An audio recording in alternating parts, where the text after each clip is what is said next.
Greetings and welcome everyone. This is Ramon Rocha of MAI. Thank you for joining us live for today's webinar, Jesus Loves the Little Children. That's why we write picture books with Miss Yna Reyes. Yna, we appreciate your time to lead us today. Please greet our friends on Zoom. Hello, mabuhay from the Philippines. Good evening. It's 9 p.m. here. So good morning, good afternoon, whatever the case, wherever you are. I hope you're having a good day or evening. We are encouraged to see 68 from 20 countries register for this webinar. Thank you all for being here. Just a quick reminder, we value your interaction. Please use the chat for your comments and use the Q&A for your questions. As advertised, this webinar will be for 90 minutes with parts 1 and 2. We will entertain questions after part 1 and then another Q&A after part 2. Okay, we'll give you time to we'll have a short break in between before we start part 2. Children, our precious children. I googled what is the formative years of children, and I quote: the formative years or the early stages of childhood are between 0 to 8 years of a child's life, where they learn more quickly than at any other time in life. These are the years in which a child experiences rapid cognitive, social, emotional, and physical development, unquote. And of course, Jesus loves the little children. As Christian communicators, we can help make a difference by writing and publishing excellent picture books that would draw children and their parents and their guardians towards biblical teachings and principles. Let me introduce our speaker today. Yna Reyes has been a blessing to the Christian publishing ministry with more than 30 years of experience. She just put on new tires, so to speak, as the publications consultant of OMF Literature. Most recently, Yna was the publishing and communications director of the publishing house. She is also a children's book author, a devotional writer, and a book editor. Yna has been a volunteer trainer for MAI and is also serving as the secretary of MAI Asia Board. Yna, thank you for leading us today. Please take it away. Yeah, thank you, sir. You know, I can't drop the sir from Mr. Rocha, and I call him Mr. Rocha still because he has been my boss for more than 10 years. Yeah, and he's the one who introduced me to Media Associates International. So let me just share my screen before I start.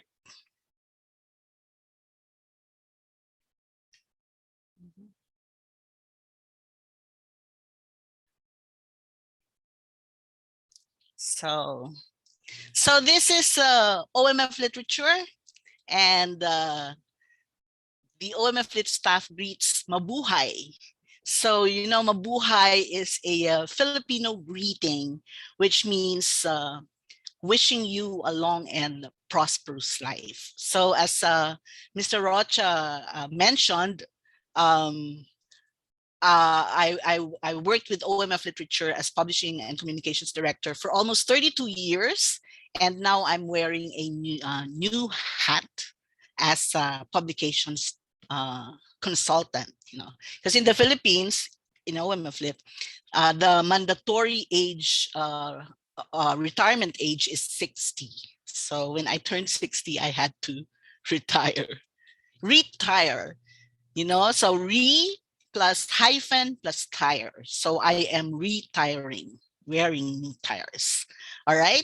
So our session tonight is entitled Jesus Loves the Little Children. That's why we write picture books. So it will have two parts. So part one will talk about the reasons for writing for children, the qualities of a children's book writer, and then the importance of knowing your target readers, and then themes suitable for kids.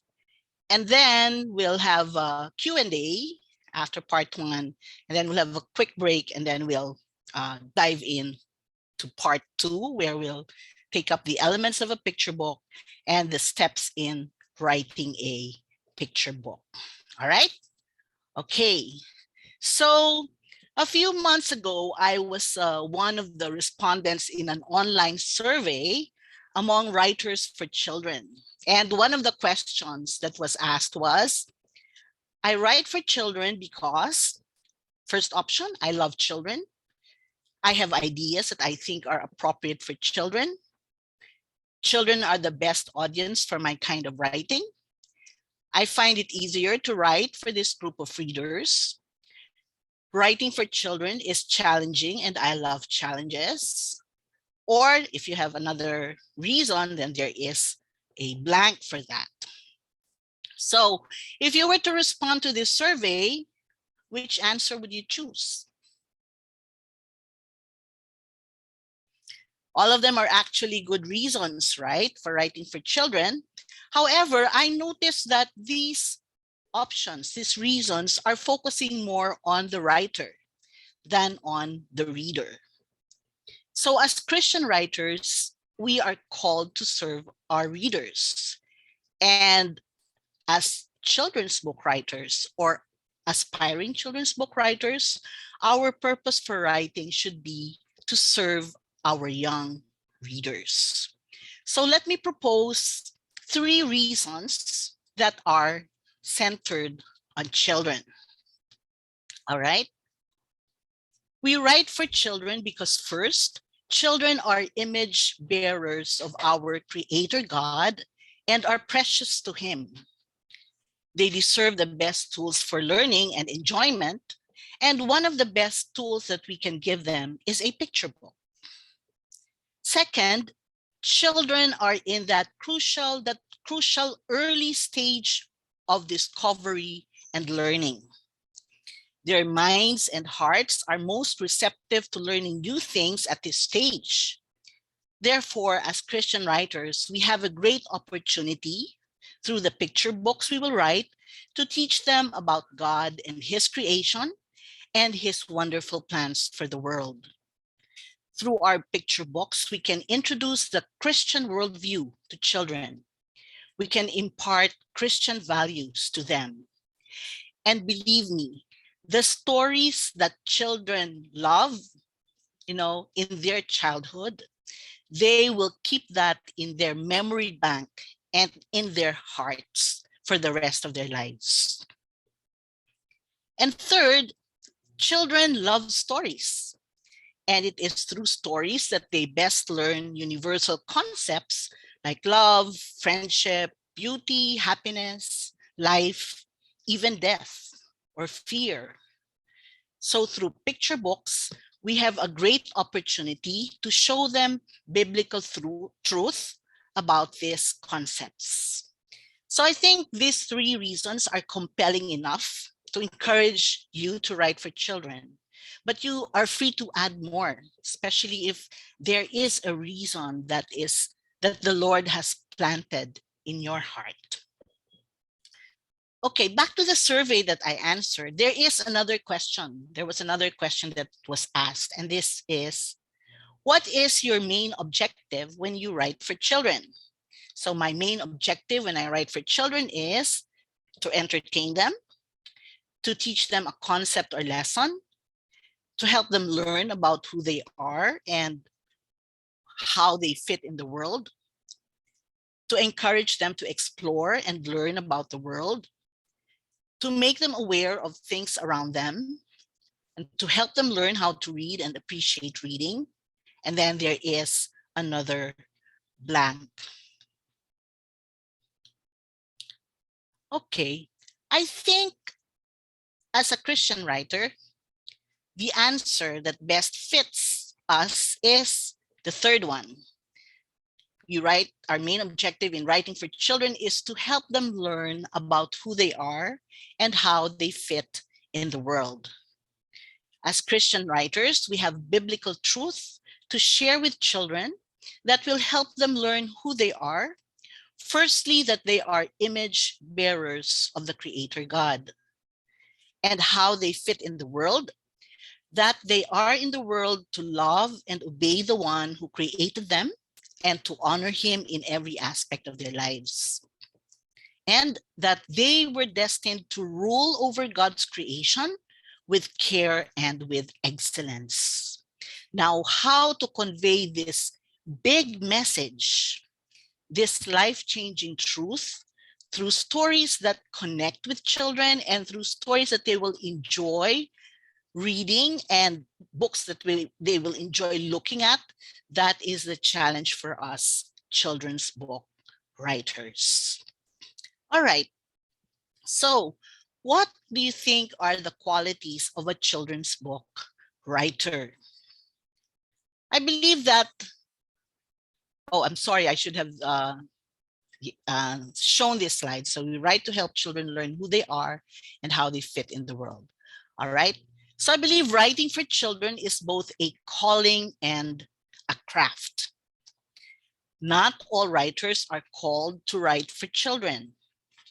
And not all writers have the artistic skills and character traits to become a successful children's book writer. So let's look at some of the qualities that an aspiring children's book writer needs to possess and develop. First, you need to have genuine respect and love for children. So children are image bearers of our Creator God. In Matthew chapter 19, verse 14, Jesus said, "Let the little children come to me, and do not hinder them, for to such belong the kingdom of heaven." So as followers of Christ, we are to value children the way Jesus does. Children are smarter than we think. We'll be surprised at how they grasp the message we hope to convey in our stories. And children sense it when adults are talking down on them, and they don't appreciate it when we do that. That's why we need to be careful that the books that we write are not talking down on children, and that our books are not preachy. All right? So do not talk down on children and do not preach to them. Second, we need to have genuine enjoyment in reading children's books. It will be very hard for us to write children's stories if we don't enjoy reading children's stories. We cannot force ourselves to write a children's book if we don't find it enjoyable. Our story will come out forced and stiff and boring and forgettable. So it would benefit an aspiring children's book writer to build a personal collection of picture books. So check out the best-selling picture books in your country. Examine what makes them tick, and examine how the stories are written and illustrated. Okay, a quick story about this picture. I met this poet and children's book author at the Frankfurt Book Fair in 2016. So she saw me admiring this beautiful picture book, and the story is written in German. So I don't understand any word of it, but I had a sense of what the story is about by looking at the pictures. And so she saw me browsing, and she walked up to me and introduced herself. Yeah, she told me that she is a poet and that she's a children's book author. Then she started reading the story to me in German. And then as she finishes one line, she'll give me an English translation, tell me what it is about. And it is a very memorable experience for me, because the German language is a beautiful language, and hearing the story read in German is really wonderful and really unforgettable for me. And I felt how she really loves words and how she is enjoying the story. All right, so we need to have a genuine enjoyment in reading children's books. Third, a children's book writer must have rich imagination and creativity. So we always need to ask the question, what if? Okay, so what if, for example, what if an angry little boy refuses to eat his dinner and is grounded by his mom in his bedroom? And then his room turns into something strange, a jungle, and he finds himself in an island where the wild things are.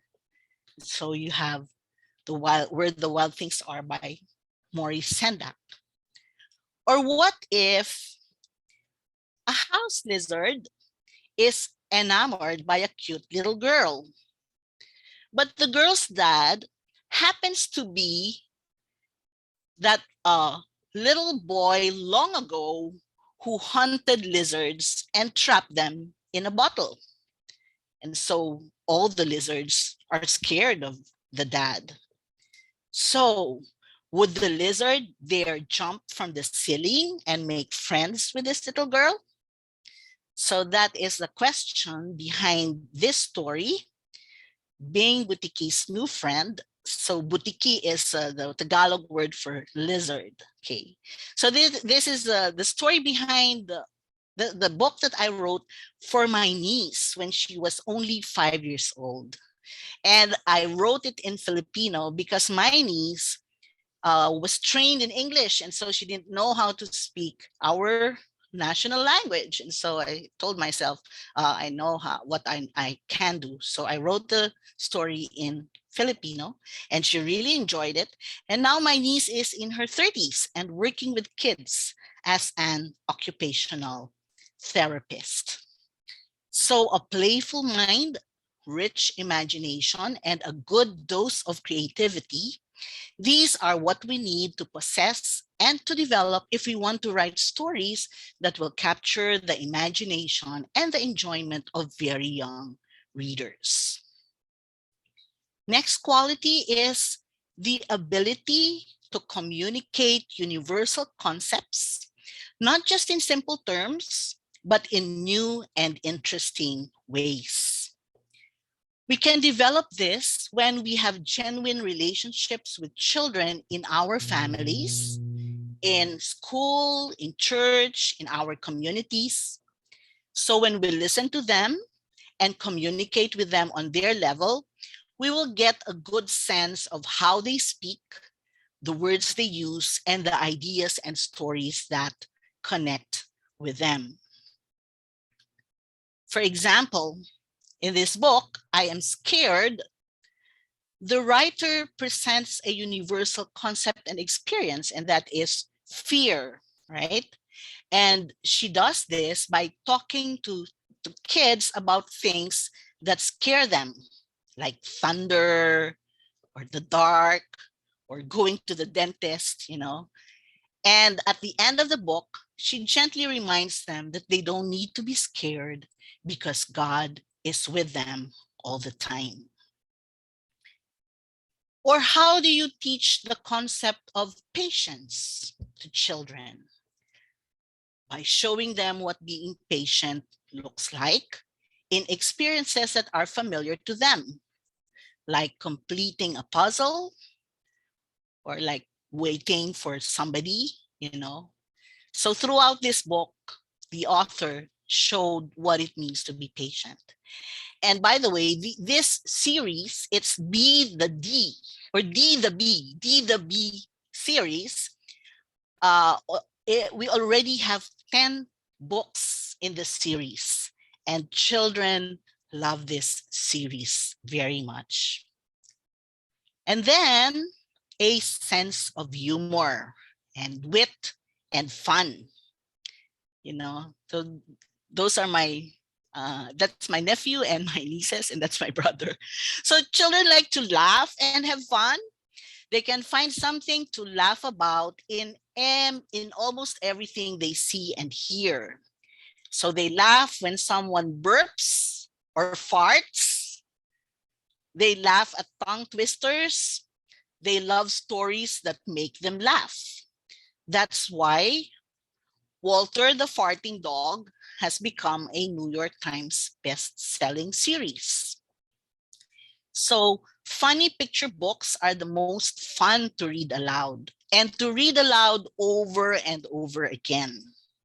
So parents who read to their children feel a kind of satisfaction, deep satisfaction when they hear like children giggling while listening to their story, their storytelling. So if you want to write a book that will be fun for children, then you better have a good sense of humor. All right. So in writing for children, we said that we serve our readers. So in order to serve them well, we need to know our target readers so that we'll know what stories they will enjoy. So we need to understand where they are developmentally. So Mr. Rocha mentioned a few descriptions about the development of children. So here are some characteristics of beginning readers. So in terms of cognitive development, they learn best through concrete experiences that make use of the five senses, right? And they ask lots of questions, especially the question why. So they keep asking that.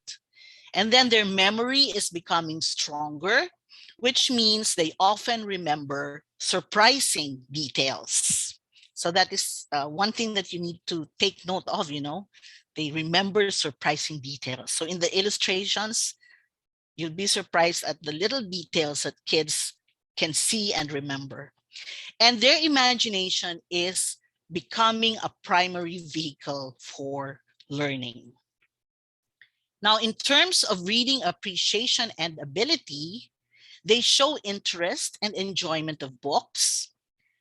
And then they're beginning to know the names of things. So they have a growing vocabulary. Then they are beginning to interpret pictures. They're developing a memory for text, and they show pleasure in rhyme and rhythm of language. And they like funny stories with quirky characters.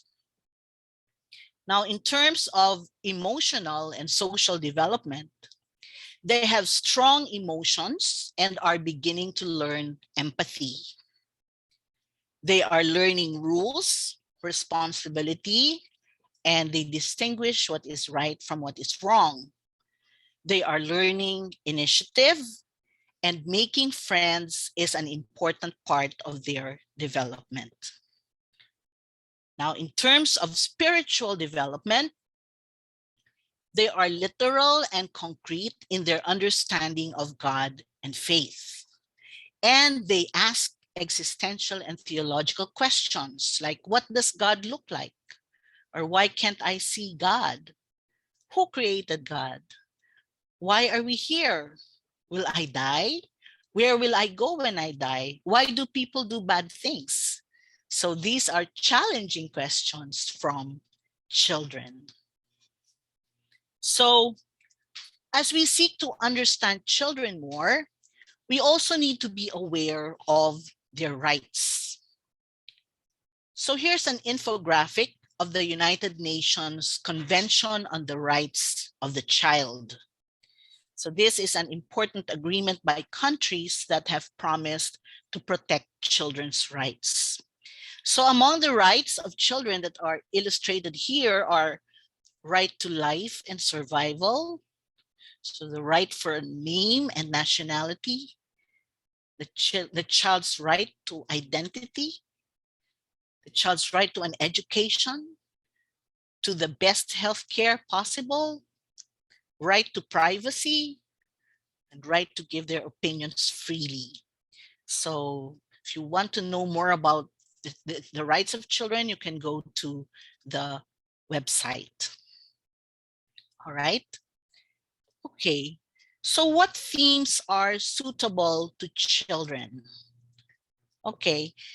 So in 2019, Room to Read, an international nonprofit for children's literacy and girls' education across Asia and Africa, embarked on an ambitious project in the Philippines. So, in partnership with four local publishers, 20 children's book authors, and 20 children's book illustrators, Room to Read spearheaded the publication of 20 picture books for beginning readers. So there is the harvest of the children's picture books that were produced. So Room to Read's definition of beginning readers is not based on age level, like 4 to 6 years old, for example. Rather, it is based on the ability of the child to read. So many children in developing countries like the Philippines are behind in their reading level. There are many children, many Filipino children from poor families who do not have access to books. That's why they have difficulty in reading. So Room to Read is advocating for these children. So I had the opportunity to take part in this project as one of the 20 children's book authors. And we were asked to write stories about the rights of Filipino children or about relevant issues or problems that Filipino children are facing. So all the stories were written in Filipino. I'll show you a few samples and I'll just give you the English title to give you an idea of what the book is about. All right, so this one, Sayaw ng Mga Kamay, or in English, Dancing Hands, is about friendship. So many children's books focus on the joy of friendship. What's unique about this story is that one of the girls is deaf while the other girl can hear. And so to be able to share stories and secrets with each other, the deaf girl teaches sign language to the girl who can hear. And you can see throughout the book how the deaf girl's hands gracefully dance while she does sign language. That's why the book is entitled Sayaw ng Mga Kamay, or Dancing Hands. Friendship is a common theme in children's books. Another common theme is family relationships. So when you write on these common themes, look for an angle that is unique, like in the case of Dancing Hands. Kaya ni Mina, or Mina Can Do It, is about overcoming challenges. See, children face new challenges like going to school for the first time or sleeping in their own bedroom by themselves. The story of Mina Can Do It is extraordinary because the main character, Mina, is a blind girl. But in the story of Mina Can Do It, Mina's disability does not hinder her from doing a lot of things at home. She can take care of her baby sister. She can fetch water. She can cook rice. And she can find their cat that loves to hide in different corners of the house. Sakto lang, or in English, just enough, is about generosity and sharing. So mommy spider tells her two kids that they don't have enough money to buy all their school supplies for both of them. And so the siblings find a solution to the problem.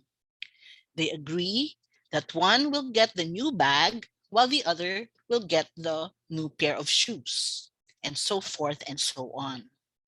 So the story shows how the sibling spiders make the most of the little that they have by sharing with each other. There are many other themes on behavior that we can explore, like fairness towards others, compassion, kindness, respect. No? Noel, or Leon, is about accepting differences. So in this story, two boys, Noel and Leon, are paired in their school outing to a museum. But Leon is not happy because he is paired with Noel. Noel is different from the other kids. Noel has autism, and he likes repeating every word that he hears. So he repeats every word that Leon says, which annoys Leon, understandably, right? So the two boys explore the museum until they find themselves getting lost in its many alleys and corners. As they try to find their way out, Leon discovers Noel's extraordinary abilities, as well as the things that they share in common. So if you notice, Noel, Leon is like spelling the name uh, in reverse, right? Okay. Now here is a um, heart heartbreaking but very beautiful story. Paalam Puti, or Goodbye Puti. So it's about loss and grief, you know. So children are not immune to experiencing tragedy. So Goodbye Puti is a touching and thoughtful story about losing a beloved pet. So losing Puti. Ang Kuya Kong Zombie, or My Brother the Zombie, shows how the relationship of two brothers suffers because the older brother is addicted to video games. So even if the theme is family relationship, it also shows what happens in digital addiction. Invisible, this is the story that I wrote, is about the right of a child to be seen and heard, and the right of the child to express his or her emotions. So the protagonist, his name is Botong. He is the fourth child among 8 siblings. It's typical of Filipino families with many children. So Botong desires the attention of his older siblings, but they are ignoring him because they are busy with their own chores and activities at home. So Botong begins to wonder, why are they ignoring me? Could it be that I am invisible? Is that why they can't see me? And you see in the book what he does to get their attention. So this book has been translated to Arabic. So that is the Arabic translation. Also to Lao and to Vietnamese. And this one, Tinola ni Nanay, or Mother's Chicken Soup, is about learning responsibility as a child. What makes his story extraordinary is its context. The protagonist wants to give his mother a gift on her birthday, but she does not live with him because she is in jail. So to surprise her, the son cooks the chicken soup that she taught him how to cook when she was still free. And so as the son prepares his mother's chicken soup, he is filled again with the warmth of her love.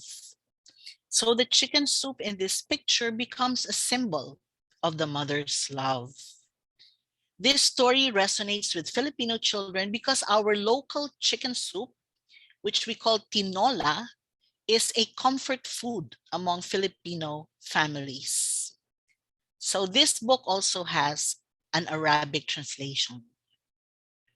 So while there are universal themes like family, friendship, and growing up, There are themes that resonate with children of one culture, resonate more with children of one culture than with children of another culture. Therefore, when thinking of a theme for your picture book, you need to ask what themes will resonate with children in my own country. What are the issues of children in your own country? So here is a list of themes that you may want to explore. So this includes cooperation, courage, discipline, faith in God, diversity, fairness, justice, growing up, hope, identity, racism, teamwork. So a lot of themes that you can think about and explore. So the challenge for you as a children's book writer is to know your readers well and choose a theme or topic that truly matters to them. So this is the end of part one of our my presentation. So we can have Q&A. Right. Thank you, All right. Yna. That was really wonderful. Your examples are great. Mm-hmm. I think you have given us a lot of ideas and insights. I was thinking children's books are hard in the sense that for a publisher, it costs a lot of money to Mm-hmm. produce picture books, and Yes, you really cannot price them. I mean, sometimes you just try to recover your costs and that's have a true. little bit. So in doing so, you're in a way sacrificing, subsidizing, because you have a deeper reason for Yeah, publishing yes. these books. Yes, that's true. Yeah, our board, the board of OMF Lit, decided that we are to subsidize the production of children's books as an investment, our investment for Filipino children. You know, Yes. Yeah. yeah. Well, God bless OMF Literature for doing so. Yeah. Lolet. Oh, there's Lolet. Hello, Lolet. Lolet Okay. is one of our authors. Okay. So, So what's her question? given the Given the themes, okay. themes suggested, what age range is the best to write for? What age range is the best? What do you mean by best?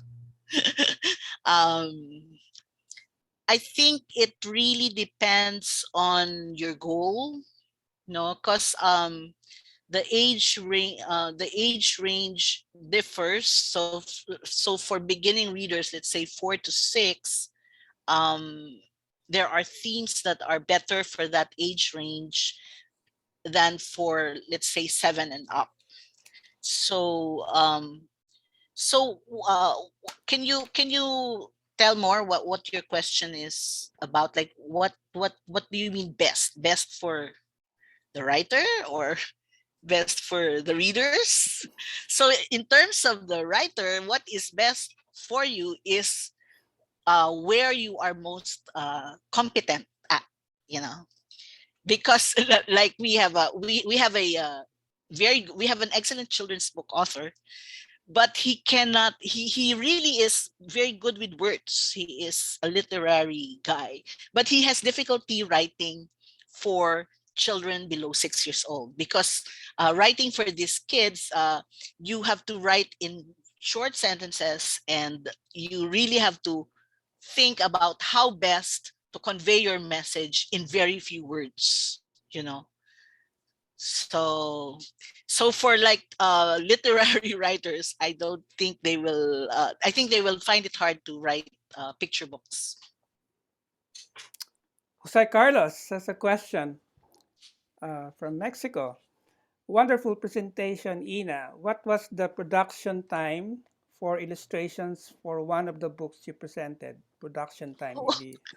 Yeah, yeah. The Room to Read project was extraordinary in the sense that um, the books were produced in 2 months.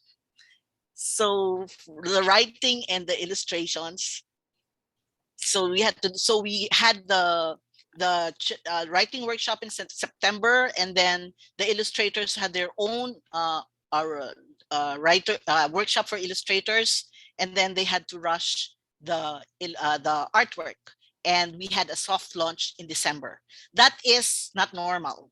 That is extraordinary.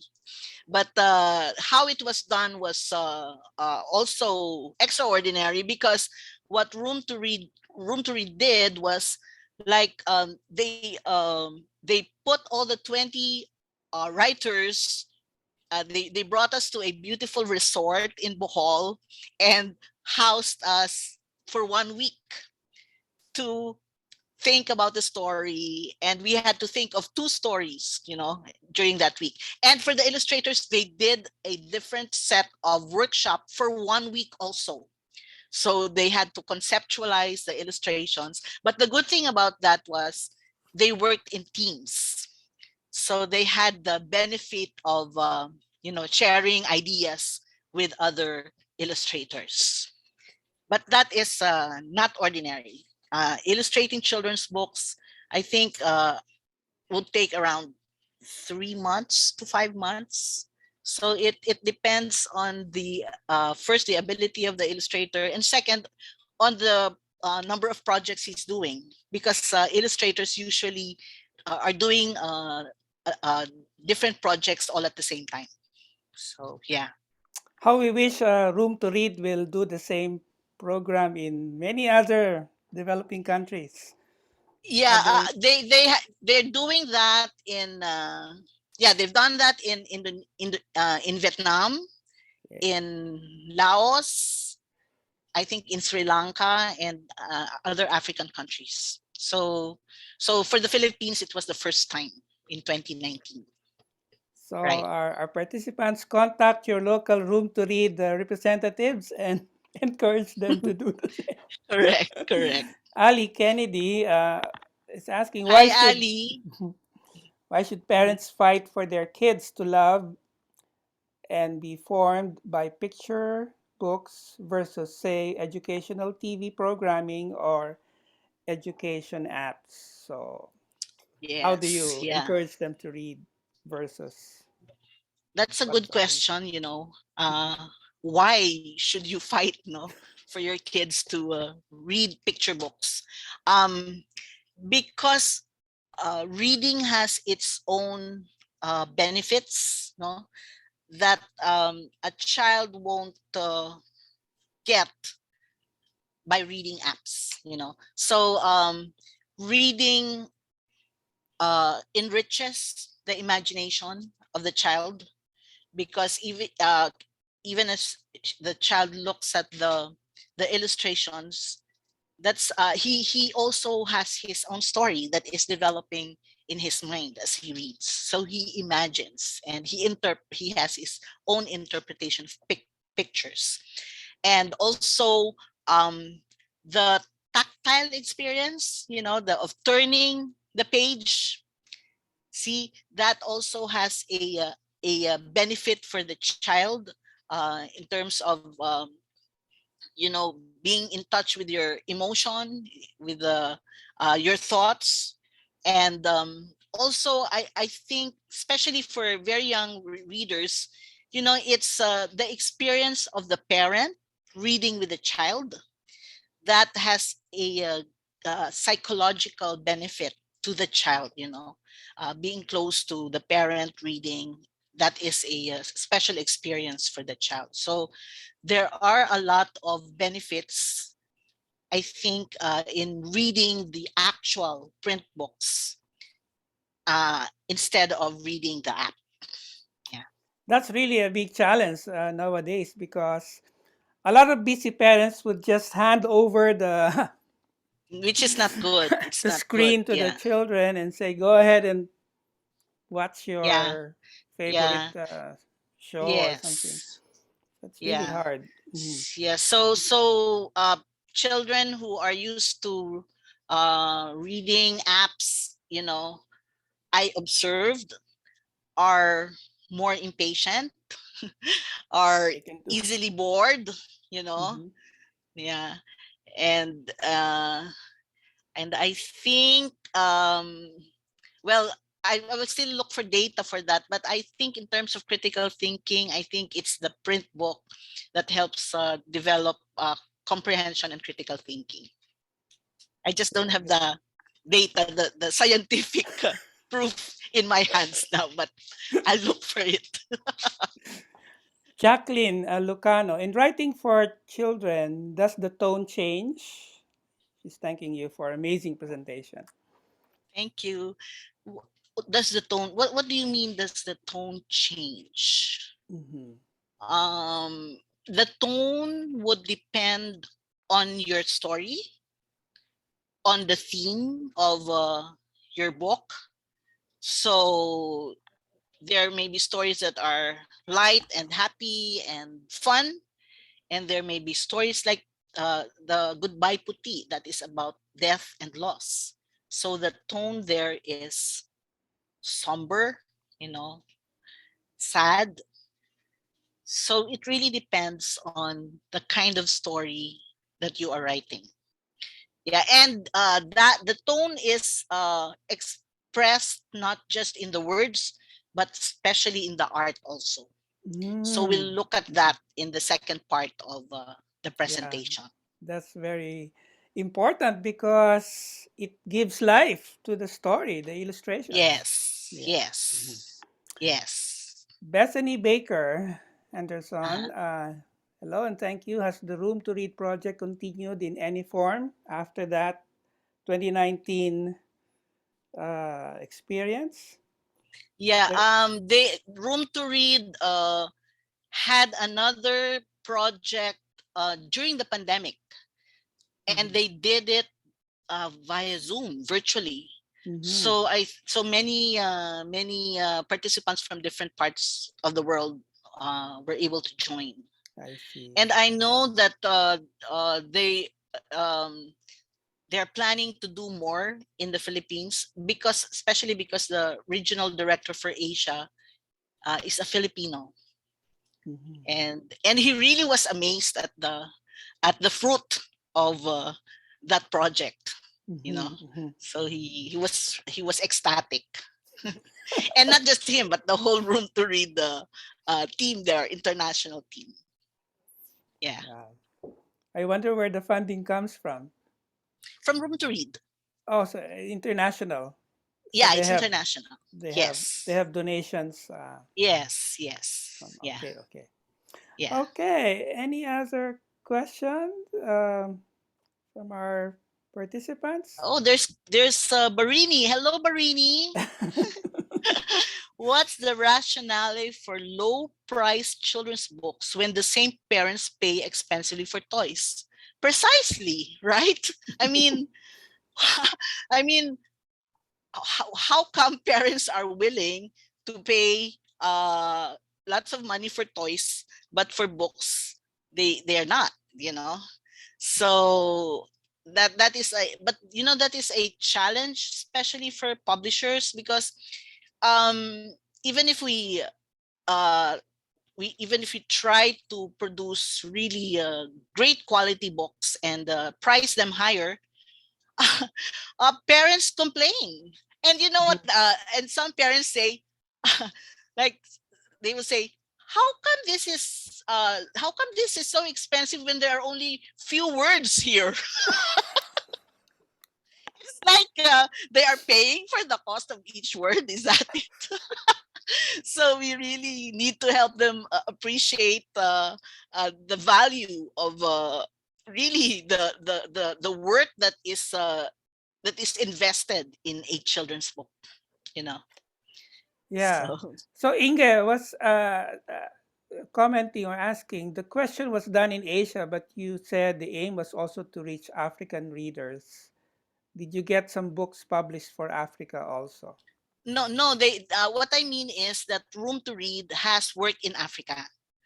So they get they look for writers in Africa, and they work with them, and they produce books written by African authors, illustrated by African illustrators for African children.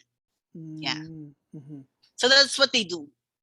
So the readers are targeted, and they get the authors and illustrators from the country of the target readers. I see. I see. Uh, what is the good word count for a beginner reader from We'll go to Nicholas? that in the second part of On the second part. Okay. presentation. Okay. Okay. Susan, a friend asked me to look at a children's book she is writing about the life of Gandhi in South Africa. It is aimed for 4 to 8 years old, a picture book, but it's dealing with things like white supremacy and discrimination. Can you recommend any other children's books on similar topics that could serve as a guide as how to handle this kind of sensitive topic for children? Hmm. I'm not familiar Mhm. because I'm Asian, and the problem is it's not really a problem for Filipinos, like white supremacy and discrimination. So Mhm. I'm not familiar with it. Maybe some of our participants are know of titles Yeah, about could share. discrimination. You can write them the title in the chat box. Mhm. Yeah. Dina But Tuason? I think I'm just not sure, but I think the Good Book Company Yes, they uh have. published a book on diversity. Hmm. I think last year or Yeah. 2 years ago. Yeah. Hmm. Hello, Ina and thanks for this. Glad to know the children's books from Philippines with relevant and important issues. I'm one of the Room to Read authors in Indonesia. So Oh, they've done the project in Indonesia too. Thank you, Dina, yes. for Yeah. sharing. Yeah. Okay. So thank you so much for your interaction, your questions and comments. This has been wonderful. So we are ready for part two. All right. Okay. Mhm. Okay. So I'll share my screen again. While you're doing that, Ali Kennedy said, Who Owns the Sun? It's about slavery in the South USA. Heavy topic, but beautifully done. So, Susan, Oh, take note of that book suggested by Ali. Who Owns the Sun?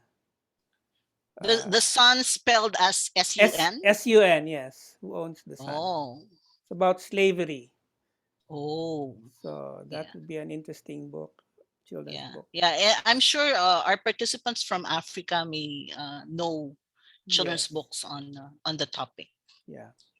Okay, so we resume now. Yes, yes, All right, please. so we'll take the elements of a picture book. So what is a picture book? And I'm sharing with you the definition by Room to Read. So a picture book is a unique kind of book in which the text, images, and overall design work together to create meaning. So the picture book becomes an experience for a child that hinges on the interaction between illustrations and text, looking at two facing pages at once. And you call that two facing pages the spread. Okay, so looking at the spread or two facing pages at once, and the drama of turning the page. So Ali asked about, why fight for our children reading books. You see, there's that drama and the experience in turning the page that the child won't experience when he reads from an app. So the elements of a picture book are story and language, theme, structure, illustrations, rhyme and repetition, read aloud appeal, and rereadability. All right, so let's take a quick look at each one of them. Yeah, story and language. So when you think about the story and the language you're going to use, ask yourself, is the story simple enough to be told in 500 to 1,000 words or even fewer? Okay. Is it strong enough to capture a child's imagination?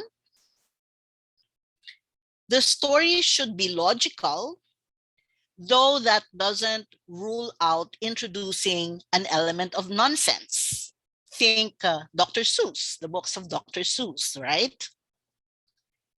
And although children's books offer a great opportunity for wordplay, the language in picture books should be simple enough for young readers to understand. Okay. The second element is theme. So theme is the subject or topic of your story.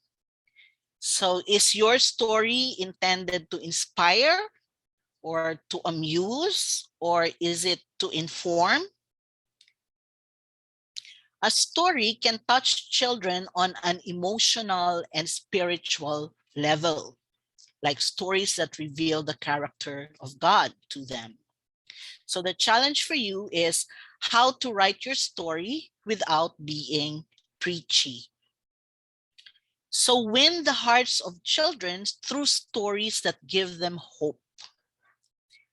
Convey your message in a clear, simple voice and match the illustrations to the story's tone and theme. See?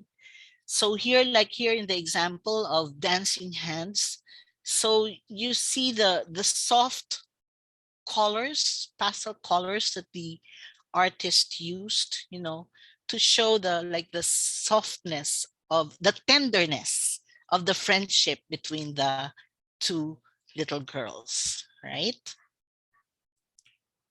All right, third element is structure. Is your story told in prose or in rhyme?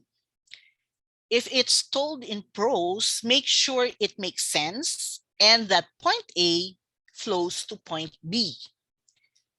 If it's a rhyming book, the same holds true, but the rhythm must work. So test the rhythm by reading the story out loud, or better yet, have someone not familiar with it read it to make sure that the cadence works and that it's easy to follow the rhythm. So remove complicated phrasing and extra syllables in order to keep the beat. So classic example is Dr. Seuss, green eggs and ham, right? So the rhythm, the beat. I do not like them. Sam, I am. I do not like them. I do not like green eggs and ham. So there's a cadence and a rhythm, in the words. Fourth is illustrations. So illustrations set the tone of the picture book. Illustrations complement and enhance the text of the story. They should be engaging and colorful. So when you write, leave room for the illustrations. So do not describe in the text what could be shown in the illustrations.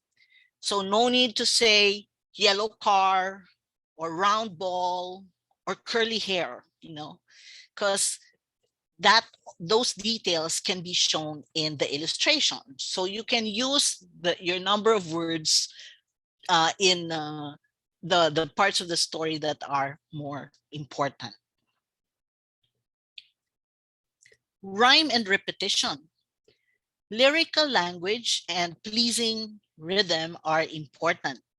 So young children are engaged and enchanted by a predictable pattern of language that is easy for them to say and fun for them to hear.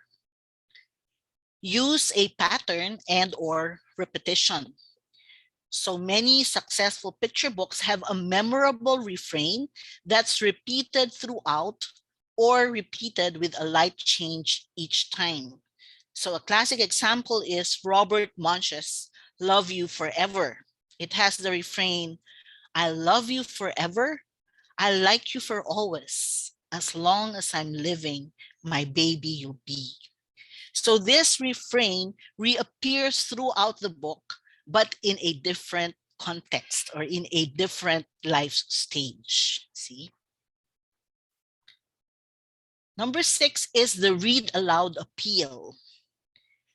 Strong read aloud appeal is a must. Picture books are most often read aloud by parents or teachers to their children. So they have to sound easy, and they need to appeal to the parents who will read them. And rereadability. So these are my nephews. So children tend to want the same book read to them over and over again, or for them to read it over and over again. So the question you need to ask yourself is, will my picture book stand up to the nth reading, right? To the 99th reading? Successful picture books have that magical element that makes children want to read them again and again and again. So your work has to be a picture book that a parent would also want to read over 100 times. All right. So how to write a picture book? So I saw this comic strip, Peanuts. So Snoopy is thinking the cabin, a short story. Then Charlie says, I don't understand you. First you were going to write a novel. Now you were working on a short story. I don't understand why you stopped writing your novel to work on a short story. And Snoopy says, I only have one sheet of paper. Well, for the children's book writer, that is not a problem because you have maybe 32 pages to tell your story. But you see, many people think that writing a children's picture book is easier than writing a full-length novel or a short story. This is not true. A picture book actually requires all the same major storytelling elements that a novel does or a short story does, such as well-drawn characters and an intriguing plot, just in far fewer pages, like 32 pages, for example. Now, the good thing going for picture book writers is that we have the benefit of fun and engaging illustrations to accompany our story. All right, so let's look at the steps in writing a picture book. So first, simple, come up with your book idea. For a picture book to succeed, it needs to appeal to two different audiences, the child reader and the adult reader. While a picture book is intended for the child reader, it is the parent or the teacher who decides whether or not to buy it or to read it aloud. That being said, appealing to and entertaining adults should not take priority over the children you're writing your children's picture book for. So that is striking a balance, no? So pleasing both the child reader and the adult reader. So coming up with an idea for your picture book is essentially the same as coming up with an idea for any book for any age category. It's how you present the idea that will differ. For instance, your picture book might center around specific childhood experiences, such as fear of thunder, right? Or maybe fear of the dark, or losing a favorite toy, or bedtime struggles, or imaginary friends. So these are common childhood experiences. But when you strip those ideas down to their core, you'll find that their concepts are universal, right? So for fear of the dark, it's the concept of fear. So losing a favorite toy, it's a concept of attachment. Bedtime struggles, it's about overcoming challenges. And imaginary friends is about friendship. In that respect, successful picture books connect with readers not because they present an idea that's never been explored before, but because they convey topics in new and interesting ways. For example, sharing between siblings is something all parents want their children to learn. There must have been many books about this, but how can the topic be presented in an interesting way? So how about writing a story that shows a day in the life of a mommy spider and her two children? So today, mommy spider and her two kids take a trip to the store to buy the kids' school supplies, but they don't have enough money. And so, with very little money to buy the things they need for school, what decision will the sibling spiders make?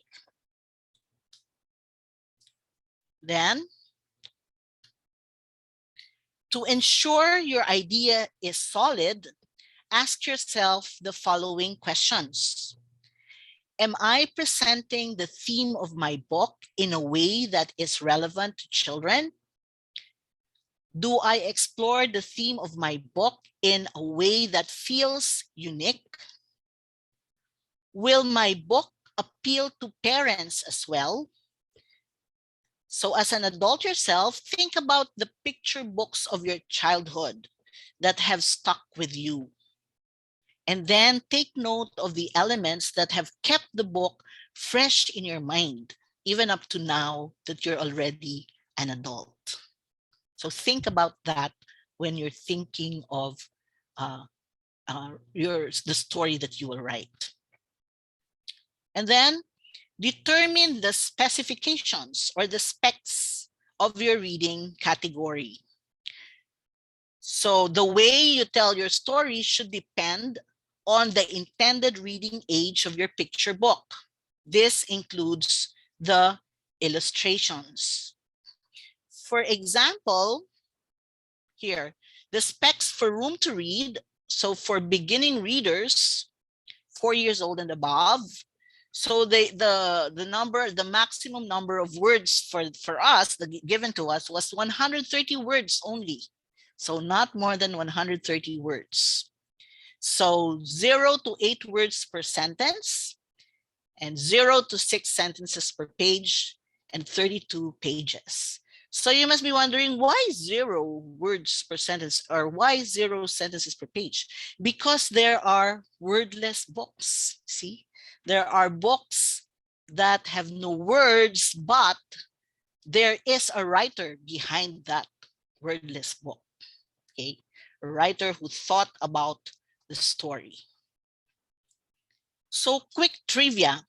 So most picture books are in 32 pages or 16 pages or 24 pages.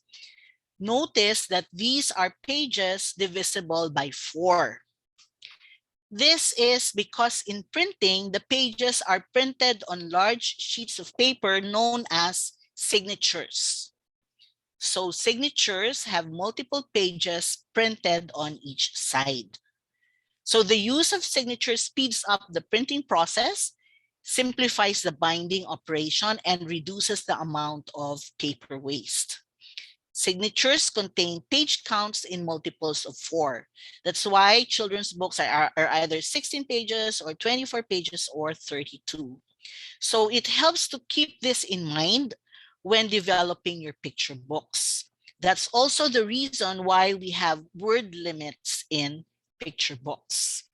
So like in Mina Can Do It. So so her sentences are just a word. No?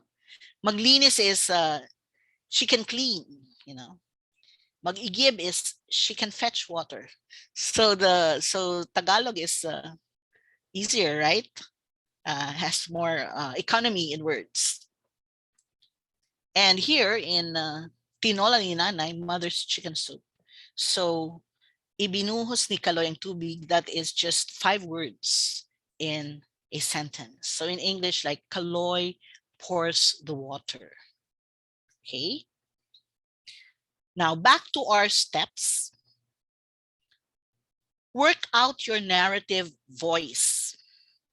So even though picture books rely heavily on illustrations, they are often still read aloud. That's why rhyming in children's books is pretty common. So it creates a fun and engaging vocal storytelling experience. So as you work on the narrative style of your book, keep in mind the following factors. So vocabulary, rhyming, repetition, and point of view. So in this example, all the elements are there. So vocabulary, so notice the simple words. Maybe the only difficult word here is shudder, but I think it's okay to introduce that new word to the child. And rhyming, so thunder, shudder, mother, thunder. So that's rhyming. Repetition, I am scared of thunder. And then she closes the verse again in I am scared of thunder. So that's repetition. And point of view is I am scared of thunder. I need to go and find, I am scared of thunder. Okay. So keep in mind these factors. So for vocabulary, so when talking to a child and you use a difficult word like collaborate, for example, use collaborate, and the child asks you, what does that mean? Then it shows you that it is very important to tailor the vocabulary of your picture book to the age level of your target reader. However, we need to strike the right balance.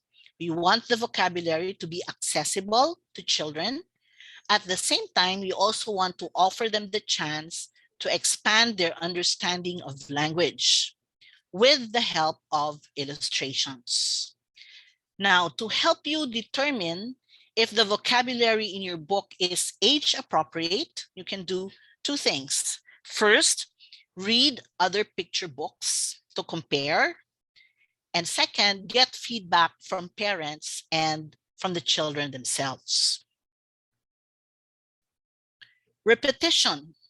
So picture books help expand the vocabulary and reading skills of children with the use of repetition. That's why repetition plays a key role in many picture books.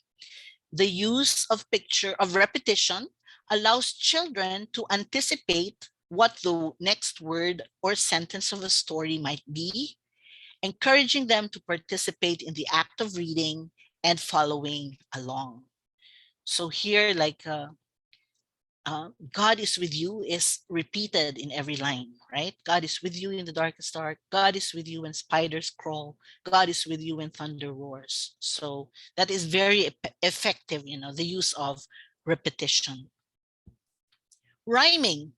So rhyming helps children anticipate upcoming elements in a story. It can also contribute to a more fun and memorable reading experience. So maybe you're familiar with one of the most memorable rhymes from Dr. Seuss. So I do not like green eggs and ham. I do not like them. Sam, I am. So yeah, keep in mind, however, that it's not easy to get rhyming right. Sloppy rhyming can ruin an otherwise wonderful story.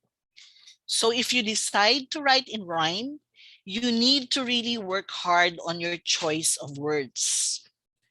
Also, remember that the story should always come first. Don't sacrifice plot or character or any other important story elements for the sake of your rhymes.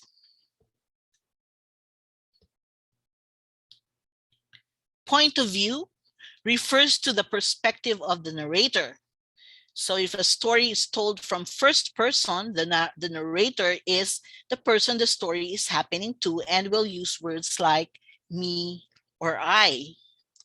So for second person, the narrator is placing the reader within the story and will use words like you or your. So you see the example here.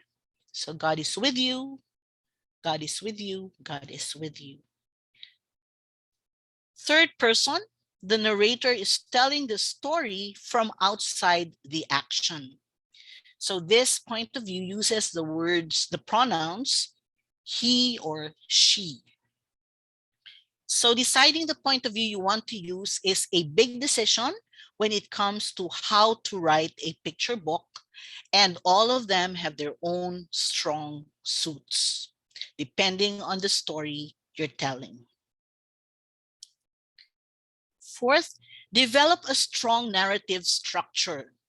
So one of the fundamental things editors are looking for is strong narrative structure.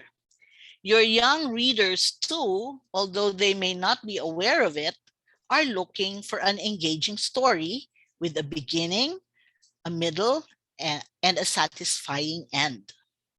So a classic narrative structure looks like this. So the beginning, so this is, I'm using my book, Imbisibol, as an example here, okay?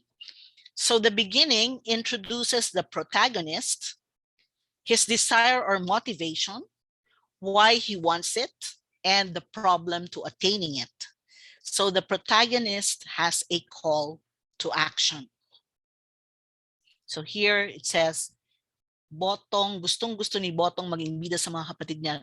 Botong wants to be the star in his family, or the star among his siblings, right?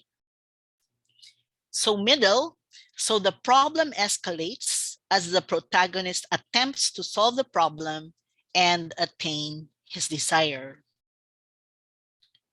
And then climax, it is the point at which the protagonist faces his greatest challenge, solves the problem, and is changed in the process. And the end, it gives a resolution for everyone. So the protagonist has achieved his desire or no longer has a need for it because he has changed. Fifth, use a narrative device that will best move your story forward. So narrative devices are ways of telling a story. So one example of a narrative device is the one day in the life. So here in my story, it's one day in the life of this boy, Botong. Okay, so the story happens in just one day. Okay, so stories about everyday life, including school and family life, or a slice of life. Another device is the character-driven storytelling. So like in Mina Can Do It, the story is driven by the character, by Mina, the girl, the blind girl. And six, develop engaging characters. So even if you're writing a story with far fewer words and it will be accompanied with illustrations to help convey meaning, you shouldn't make this an excuse to coming up with flat one-dimensional characters. So we need to create lifelike characters that children can connect with. So well-rounded characters with their own motivations, their own struggles and strengths and weaknesses. So your characters should still feel like real people, even if they are spiders, all right? So the child reader must see himself in the character of your story. So a few tips on character development. Establish the character's goal and motivations. Give the character an internal and external conflict. Make sure the character has strengths and flaws. Okay. Develop the character's physical characteristics. Make the character stand out with distinctive mannerisms. And in order to achieve all of this, you need to do your research in order to make the character believable. Okay. Keep in mind that characters do not need to mirror kids to appeal to them. Avoid creating characters with a broad appeal, because characters with a very broad appeal are often forgettable. Okay? So do not be afraid to cook up unique characters that connect with children in their own special ways. So think about how many kids hold animals, monsters, or anthropomorphized objects close to their hearts, right? So like the Velveteen Rabbit, or the Gruffalo, these characters, no? And 7, show, don't tell. This is an important piece of advice for all authors. So picture books are at an advantage because of the illustrations that accompany our books. And so we should rely on the illustrations to convey meaning and show details to readers. We can then save our limited word count for the words that need to be articulated. So of course, the concept of showing by employing sensory details in your writing still applies to children's picture books too.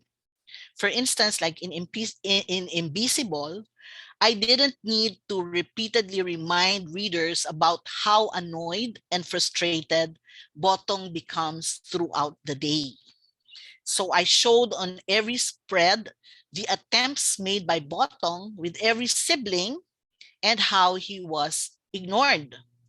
And these next two spreads, so this is a spread, these are 2 pages, show how he is feeling. So look at his facial expressions and body language in this image until he really is frustrated. So show, don't tell. And lastly, make a storyboard to guide you. All right. So the storyboard will guide you and the illustrator in the process of creation. So a storyboard will help you figure out how the words and illustrations will interact in your book and how many illustrations you will need. So determine what piece of text will go on each page and what illustration will accompany it. So in our room to read the project, we use this format. Okay, so there's a column for the page numbers, column for the text, and then a column for the visual description. So this is how you envision your story. So first, so I gave some notes to the artist here. I said the story happens in just one day, and the setting is Botong's home. And I described Botong, the protagonist. So I said Botong is 6 years old with expressive face. So he will show a range of emotions throughout the story. So he's an active little boy. He loves to draw. So I suggested he may be, because he's at home, so he's wearing a white house shirt, shorts, and slippers. And he is the 8th child in the family. And his mom is pregnant with the 9th child. So, yeah, you see, in our family, we are 8 siblings. So I don't know, maybe subconsciously I thought about that, but I just realized it later after the book has been published. And then Botong is from a simple family, so lower middle class in semi-rural and semi-urban context. And then I gave a description of the other siblings. So Botong has 7 older siblings. So Ate is 15 years old. Ditse is 14 years old. So Sanse and Sanse are 9-year-old twins, so they are twins. And then Kuya is 13 years old. So notice, like Ate is older sister. Ditse is also older sister, but it's another specific word for the second older sister. That's the beauty of the Filipino language, see? And Sanse is still older, but you see there's a hierarchy, okay? So Kuya is the oldest brother, and Biko is the second oldest brother, and Sanko is the third. So in the story, the child also learns these different words about um, um, how you call your older siblings, right?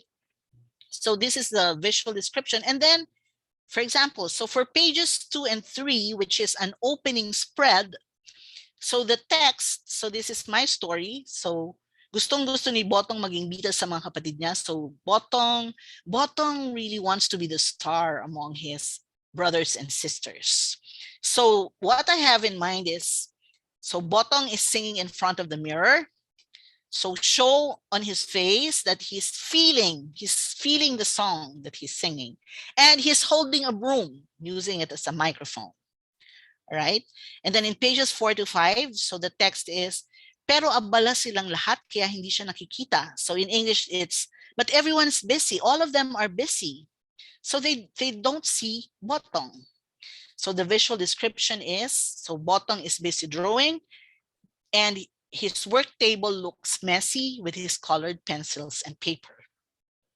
So this is how I wrote the story, okay, with a visual description. So actually, it's difficult to think about the visual description, And then this is the product, what the illustrator did. So for pages 2 and 3, he did a different illustration, very different from what I had in mind. And the good thing about this is, because the illustrator was in a workshop with other illustrators, because you see there were 4 publishers and every publisher has a team of illustrators. So we have a team of 5 illustrators, and so they brainstormed on how best to show or to illustrate the words in on that page. And somebody suggested, one of the artists suggested, why don't we show a portrait of the family? And then Botong's face was accidentally cut, you know? And so there is the family portrait, and Botong is feeling sorry for himself that, why is my face like that, So it was different.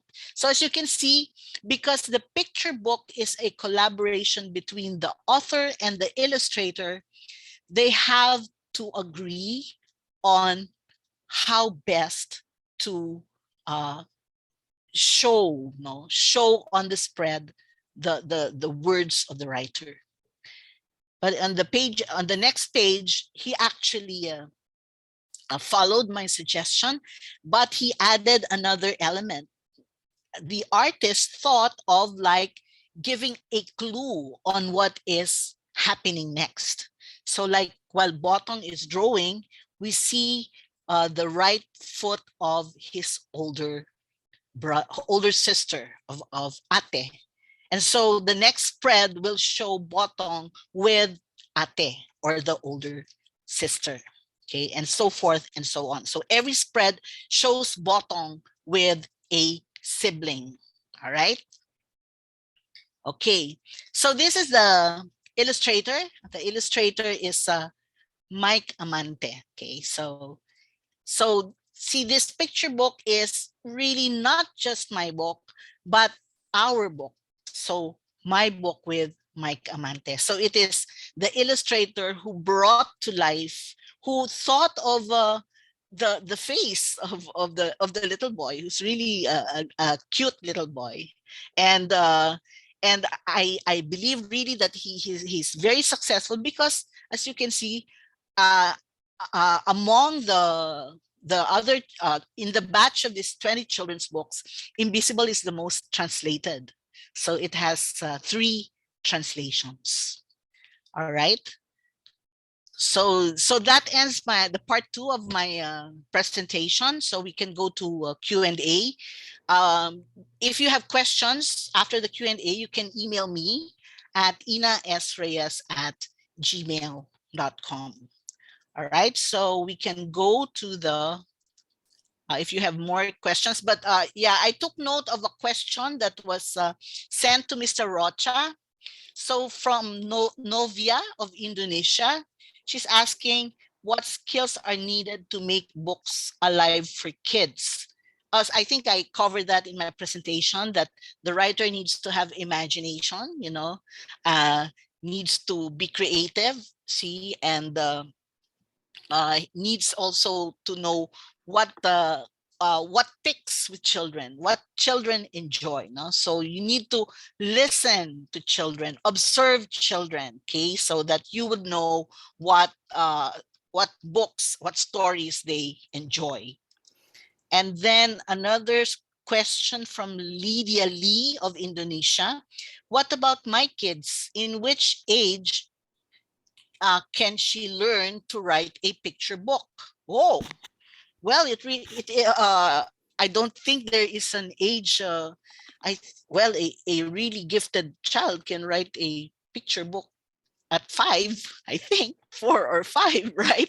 And just let them draw and write, and because they have their own story. Okay, so avoid correcting children in their works, like in their doodles, and like they say that this is a fish, but it doesn't look like a fish. Avoid correcting them. Let them explore first and enjoy what they are doing. Okay, so there really is no age to start them. You can start them as young as 3 if they can start writing or reading, or they don't even need to be writing yet. They can just articulate, tell their story, tell their story aloud. And you, as a child, as a parent, write the story that your child is telling you, or record it, you know, record it in your phone. All right. So I think those are the here, who decides, by Jeremy Leslar of Singapore. So who decides on the illustration style? As a writer, would I have any say in this? As a writer, the publisher will ask your suggestion, ask for your recommendation, but it is really a decision between the author, the illustrator, and the publisher. But at the end of the day, it is the publisher that invests in the book. So it is the publisher who will make the final call, and also because it is the publisher who has a feel on the market that it is serving there. But the communication between the writer and illustrator is really very important. And Yes, you've given us the structure and how to communicate. yeah, Yeah. and if you're working with the publisher, sometimes it's the editor that is between the author and the illustrator. So sometimes the author and the illustrator don't need to always communicate, so the author communicates with the editor, the illustrator communicates with the editor, the editor communicates with both of them. So she is the one I see. working Okay. between the two of them. Your email address, Ina, is still Reyes at omflit.com. Yes. And So, also a so personal email, inasreyes@gmail.com. you later, can you please type that on the chat? Yeah. Um, and can we get a copy of your presentation? Is that all right? If I send Yeah, yeah, to, yeah. okay, so you just Yes. send the presentation to me, and I will distribute to Yes. all the participants. Yeah. Sharon Jones, how long would a typical process take from having an idea to getting it published? What does a publisher want to see when presented with an idea? um how long it can take as maybe short as like in our case 2 to 3 months, and it can take as long as maybe 1 year. So depending on the capability of the special, usually the backlog, or the yeah the uh, usually the deadline is it's the illustrator who has a usually has a problem with meeting the deadlines, because it's difficult to create those illustrations. And then what's the second part of the question? What Um, does a publisher want to see when presented with an idea? Oh, okay. So the publisher would want to know how old is your target reader, and especially for children's books, because children's stories are short, so the publisher would want to read the story when you present it, if you can, because you see sometimes writers can give beautiful ideas, very bright ideas, but when they write it, it's not really uh, at par with how they share the idea with you. So we'd like to see the story. Yeah. Okay. Well, it's already late for some people, and you're free to Yeah. go if you need to. Thank you for being here. Oh, Uh, we really covered 1.5 hours. that's right. We're going overtime now. Yeah. Okay. Techi Lopez is asking, how do you search for illustrators? So that's the. Yeah. Um, Here in the Philippines, there is an organization of children's book illustrators. So they have these illustrators have a portfolio. So they show you the portfolio. And usually, because like we have many children's books out there, it's the illustrators who come to us and show us their portfolio.